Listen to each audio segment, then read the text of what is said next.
The rain fell like tiny needles on the black umbrellas that surrounded the small cemetery. 8-year-old Emma stood frozen beside the 2 wooden boxes that held everything she had ever loved. Her small fingers gripped a worn purple elephant, the last gift her mother had sewn for her just 3 months ago.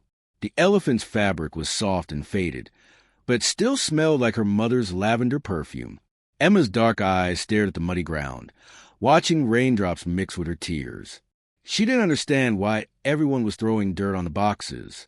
She didn't understand why her parents wouldn't wake up. All she knew was that the car accident had taken them away forever, leaving her in a world that suddenly felt too big and too scary. Behind Emma stood her Uncle Victor and Aunt Patricia, her father's brother and his wife. Victor was a tall man with cold gray eyes and a mouth that never smiled. His hands were always counting money or checking his phone for business deals. Patricia stood beside him, wearing a black dress that cost more than most people's monthly rent. Her blonde hair was perfectly styled even in the rain, and her red lipstick looked like fresh blood against her pale skin. They whispered to each other during the entire funeral service, talking about insurance money and the house that Emma's parents had left behind. They didn't cry. They didn't hold Emma's hand. They just waited for the ceremony to end, so they could claim what they believed was rightfully theirs. As the last person left the cemetery, Victor grabbed Emma's thin arm roughly. "Come on, girl. We have things to discuss at home." Emma stumbled as he pulled her toward their expensive car. She pressed the purple elephant against her chest and whispered, "Mama, I'm scared." But her mother couldn't answer anymore. Patricia sat in the front seat, fixing her makeup in a small mirror.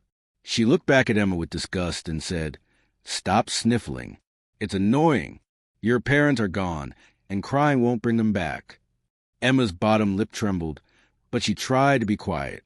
She had learned that making noise only made Victor angrier. The drive to Emma's old house felt like a nightmare. Every street looked familiar, but everything felt wrong. When they arrived, Emma saw the yellow house where she had been born, where she had taken her first steps, where her parents had read her bedtime stories every night. But now it looked empty and cold. The flower garden her mother had loved was already dying without water. The swing her father had built hung motionless in the backyard. Victor unlocked the front door and pushed Emma inside. The house smelled different now, like sadness and dust instead of her mother's cooking and her father's coffee. Patricia walked through the rooms like she owned them, touching expensive items and making notes on her phone. "This painting will sell for good money," she said, pointing at Emma's mother's favorite artwork. "And these dishes are real china. We can get at least $2,000 for the set." Emma watched in horror as they talked about selling everything her parents had treasured. She hugged her purple elephant tighter and asked in a small voice, "Where will I sleep? Where will I put my toys?" Victor turned to her with a cruel laugh. "You still don't get it, do you, little girl? This isn't your house anymore. Your parents left everything to us in their will. You own nothing." But that wasn't true.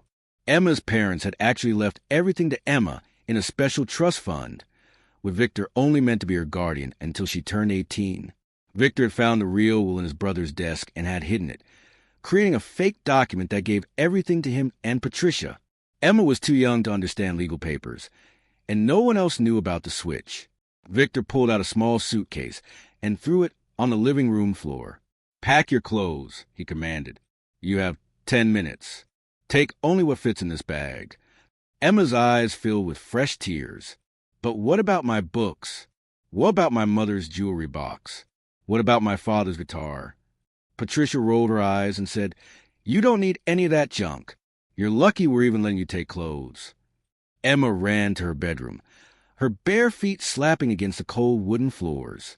She opened her closet and saw all the dresses her mother had bought for her, the shoes her father had helped her pick out, the winter coats they had chosen together.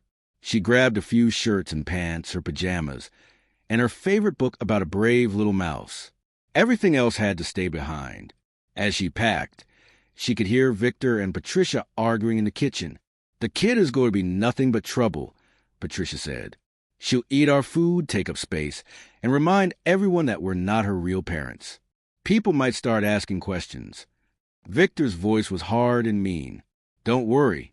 I have a plan. We'll drop her off somewhere and tell people she want to live with distant relatives. No one will check. When Emma came back downstairs with her tiny suitcase, Victor was waiting with a nasty smile. Actually, little girl, we've decided something. You can't stay with us after all. Emma's heart started beating very fast. What do you mean? Where will I go? Patricia stepped forward, her voice like ice. That's not our problem anymore. Your parents should have thought about that before they died in that car crash. Emma dropped her suitcase and fell to her knees. Please don't leave me alone. I'll be good. I'll be quiet. I won't ask for anything. But Victor just picked up her suitcase and threw it outside into the front yard. Her clothes scattered across the wet grass, getting dirty and soaked. Emma crawled outside and tried to gather her belongings, but Victor turned on the garden hose and sprayed cold water directly at her. The freezing water hit her like tiny bullets, soaking through her funeral dress and making her shiver uncontrollably. Get out of here, he shouted. You bring nothing but bad luck. Your parents died because of you. You're cursed. Patricia stood behind him laughing as Emma collapsed on the ground, clutching her purple elephant. The water kept coming, turning the dirt under her into mud. Emma's teeth chattered, and her whole body shook. She couldn't stop crying, and the tears mixed with the hose water on her face. Some neighbors heard the commotion and came to their fences to watch. Mrs. Johnson from next door gasped when she saw what was happening. Victor, stop. She's just a child. But Victor turned the hose toward Mrs. Johnson and shouted, Mind your own business. This is my property. Mrs. Johnson stepped back, scared of getting involved. Another neighbor, Mr. Peterson, started to walk over, but Patricia yelled, Call the police and we'll tell them you're trespassing. One by one, the neighbors went back inside their houses. Emma was alone again, soaked and shivering on the ground with her ruined clothes scattered around her. Victor turned off the hose and stood over Emma like a giant. Listen carefully, you little pest. If you ever come back here, if you ever try to claim this house or anything in it, I will make sure you disappear forever. Do you understand me? Emma was too scared and cold to speak. She just nodded her head while hugging the purple elephant. Patricia kicked at Emma's wet clothes with her expensive shoes. What a pathetic sight, she said. No wonder your parents want to get away from you. That's probably why they crashed their car. They were trying to escape from their cursed daughter. The words hit Emma harder than the cold water had. She believed what Patricia said. She believed she was the reason her parents were dead. Just when Emma thought things couldn't get worse, the sound of a car engine filled the air. A shiny black car with tinted windows pulled up to the house and stopped right in front of the gate. The engine was powerful and smooth, not like the old cars most people in the neighborhood drove. Victor and Patricia stopped laughing and stared at the car.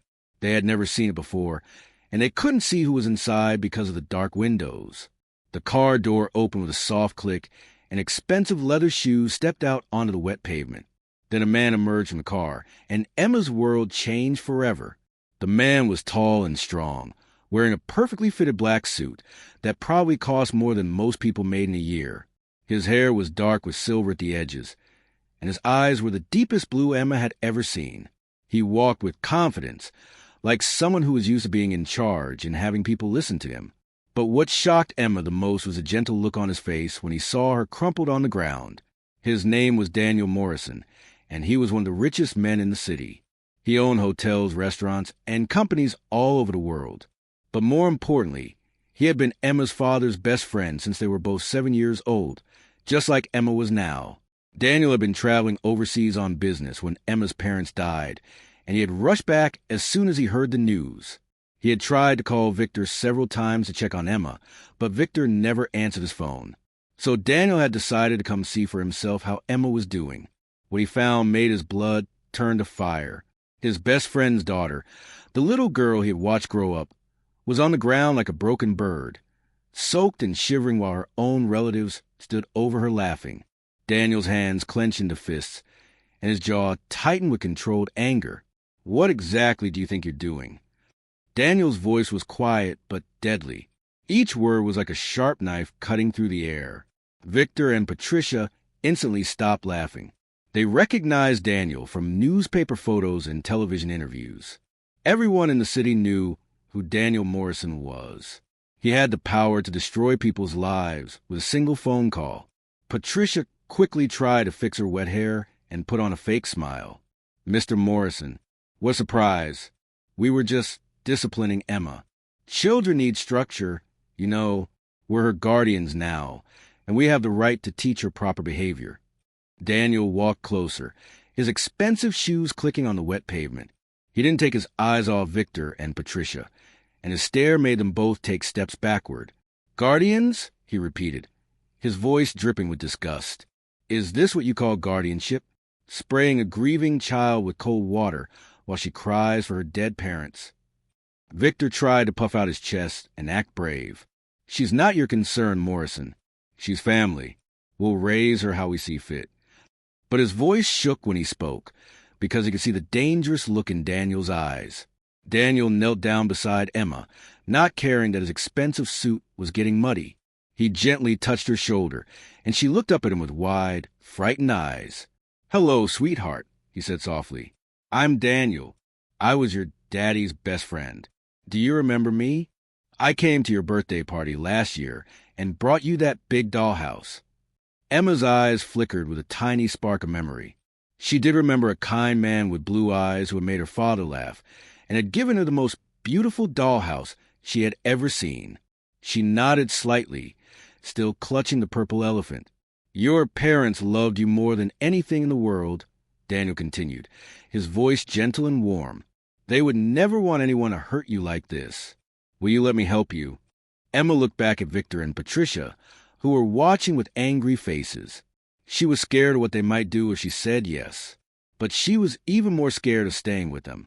So she nodded again, and Daniel carefully lifted her into his strong arms. She felt safe for the first time since her parents had died. Daniel stood up with Emma in his arms and turned to face Victor and Patricia. The look on his face would have scared the bravest person in the world. "Let me make something very clear to both of you," Daniel said, his voice now cold as winter ice.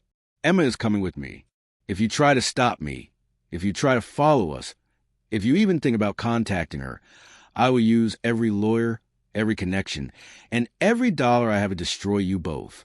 I will investigate every business deal you've ever made, every tax return you've ever filed, every lie you've ever told. I will make sure you lose everything." Victor's face turned red with anger, but he was too scared to say anything. Patricia tried to protest. "You can't just take her. We have legal custody. We'll call the police." Daniel pulled out his phone and showed them the screen. "I've already called the police. They're on their way here with Child Protective Services. You see, I had my lawyers look into Emma's parents' will. The real will, not the fake one you created." Victor's face turned white as a sheet. Patricia's mouth dropped open. "That's right," Daniel continued.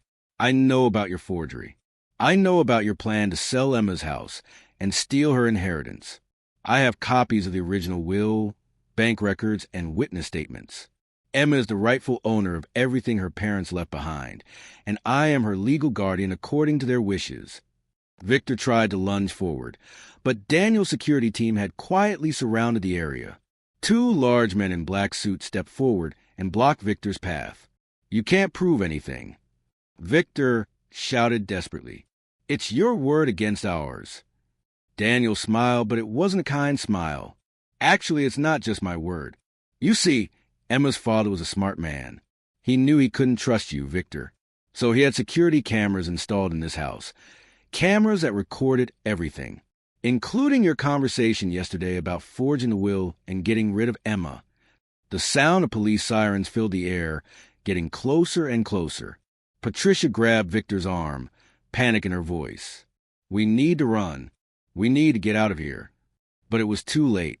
3 police cars pulled up to the house, followed by a van from Child Protective Services. Officers stepped out and walked toward Victor and Patricia with handcuffs ready. "Victor Williams and Patricia Williams," the lead officer announced. "You are under arrest for child endangerment, fraud, forgery, and conspiracy to commit theft. You have the right to remain silent." As the police put handcuffs on Victor and Patricia, they both screamed and fought, blaming each other and claiming they were innocent. Emma watched from the safety of Daniel's arms, her purple elephant tucked between them. She didn't understand everything that was happening, but she understood that the people who had hurt her were being taken away. Daniel held her tighter and whispered, "It's over, sweetheart. You're safe now. I promise I will never let anyone hurt you again." The Child Protective Services worker, a kind woman named Sarah, approached Daniel and Emma with a warm smile. "Mr. Morrison, we reviewed the legal documents you provided. Everything is in order. Emma can go home with you today." Daniel nodded gratefully. "Thank you, Sarah. I've already prepared a room for her at my house, and I've arranged for counseling to help her deal with her grief." Sarah knelt down at Emma's level and spoke gently. "Emma, honey, is it okay if you go with Mr. Daniel? He's going to take very good care of you." Emma looked up at Daniel's kind face and then back at Sarah. For the first time in days, she spoke. Her voice was tiny and hoarse, but clear. "Will he really not leave me?" Daniel's eyes filled with tears, but he managed to keep his voice steady. "Never, Emma. I will never leave you. Your parents asked me to take care of you if anything ever happened to them, and I promise I will love you and protect you for the rest of my life." Emma buried her face in Daniel's shoulder and finally felt the tight knot of fear in her chest begin to loosen. As they walked toward Daniel's car, neighbors began to come out of their houses again. This time, they weren't just watching. Mrs. Johnson ran over with a warm blanket for Emma. Mr. Peterson brought a thermos of hot chocolate. Other neighbors offered toys and clothes and kind words. "I'm so sorry we didn't help you before," Mrs. Johnson said, tears in her eyes. "We were scared, but that's no excuse. You're a brave little girl, Emma." Emma peeked out from Daniel's arms and gave Mrs. Johnson a small smile. It was the first time she had smiled since her parents died. Daniel helped Emma into his car, making sure she was warm and comfortable. The car was luxurious inside, with soft leather seats and a TV screen, but Emma only cared about the fact that she felt safe. As they drove away from the house where so much sadness had happened, Emma saw Victor and Patricia being put into police cars. She pressed her face against a window and watched until they disappeared. "Are they going to jail?" Emma asked quietly. Daniel nodded. "Yes, sweetheart. They're going to jail for a long time because of what they did to you. They will never be able to hurt you again." Emma thought about this for a moment, then asked, "What's going to happen to me now?" Daniel reached over and took her small hand in his. "Well, I hope you'll come live with me. I have a big house with a swimming pool and a library full of books. I also have a cook named Maria who makes the best chocolate chip cookies in the world. And if you want, you can go to a really good school where the teachers are kind and the other children will be your friends." Emma's eyes widened. A swimming pool and a library? Daniel chuckled. "Yes, both. And there's also a big backyard where we could build a tree house, if you want. I've always wanted to build a tree house, but I needed someone to help me." Emma squeezed his hand. "I would like that very much." As they drove through the city, Daniel pointed out different buildings and told Emma stories about each one. He showed her the hospital where he had been born, the school where he and her father had met, the park where they used to play soccer. He helped Emma understand that she wasn't alone in the world. She had a history, and she had people who loved her. When they arrived at Daniel's house, Emma gasped. It was the biggest, most beautiful house she had ever seen. It looked like a palace from her storybooks, with tall windows, a circular driveway, and gardens full of flowers. Maria, the cook, was waiting at the front door with a tray of warm cookies and a glass of milk. She was a plump, cheerful woman with gray hair and the kindest eyes Emma had ever seen. "Welcome home, little one," Maria said, wrapping Emma in a gentle hug that smelled like cinnamon and vanilla. "I've been waiting for you." That night, after Emma had taken a warm bath and put on new pajamas that Daniel had bought for her, she sat in her new bedroom looking around in wonder. The room was painted soft pink with white furniture and stuffed animals everywhere. There were bookshelves full of stories, a desk for drawing, and a window seat where she could look out at the garden. Daniel sat on the edge of her bed while Emma hugged her purple elephant. "Is this really my room?" she asked, still not quite believing it was real.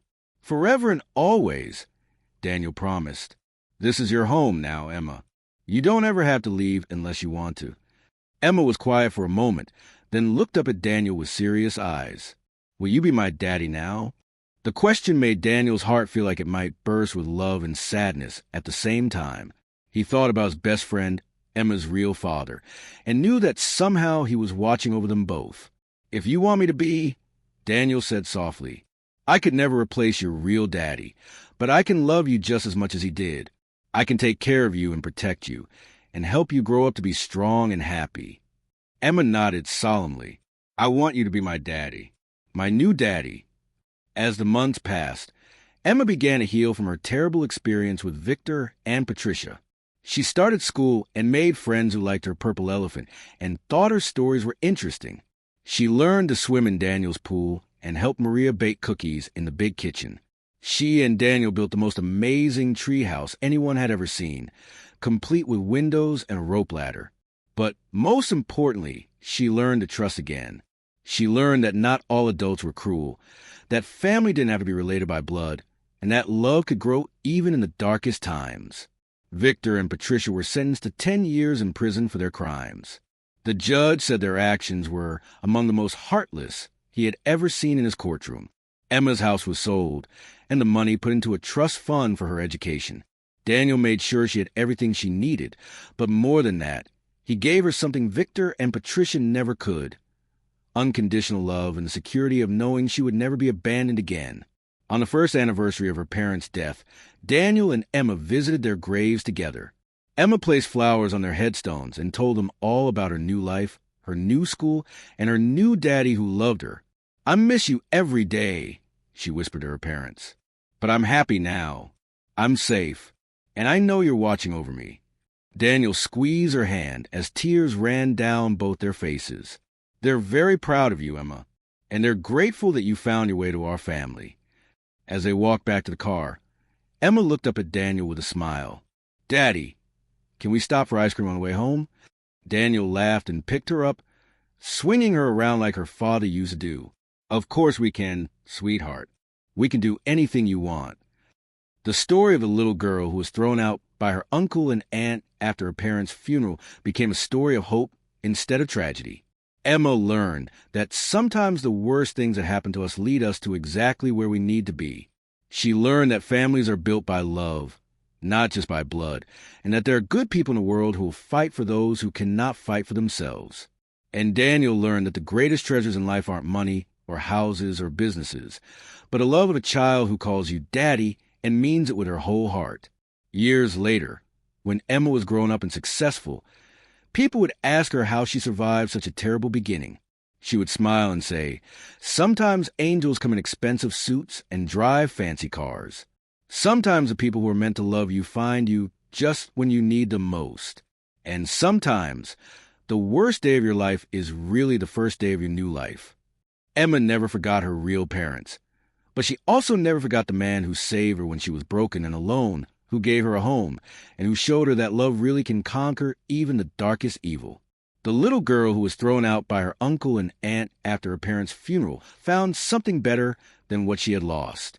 She found a family that chose her, a father who would move mountains for her, and the strength to believe in happy endings even after experiencing the worst kind of beginning. And that, perhaps, is the most beautiful miracle of all.